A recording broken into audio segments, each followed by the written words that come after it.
ამერიკელი სენატორები ჯონ მაკეინი და ჯო ლიბერმანი ბორის ნემცოვის დაკავებას აპროტესტებენ. სენატორებმა ერთობლივი განცხადება გამოაქვეყნეს და მომხდარ სამარცხვინო და აღმაშფოთებელი ფაქტი უწოდეს. ჩვენ ყოფილი ვიცე-პრემიერის ბორის ნემცოვისა და სხვა ოპოზიციონერების დაკავებისა და ციხეში უსამართლოდ ჩასმის გამო იმედგაცრუებული ვართ. თათქვამია სენატორების ერთობლივ განცხადებაში.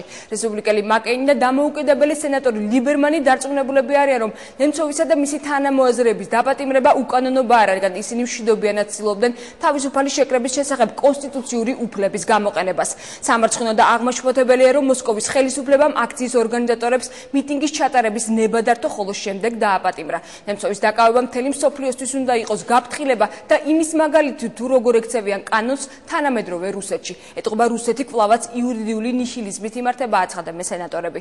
მანამდე კი სენატორმა მაკეინმა, რომელიც რუსეთ-ამერიკის ურთიერთობებში გადატვირთვის პოლიტიკის თანმიმდევრული მოწინააღმდეგეა, თეთრი სახლის ადმინისტრაციას არაერთხელ მოუწოდა რუსეთთან მიმართებაში მეტი სიფრთხილე გამოიჩინოს.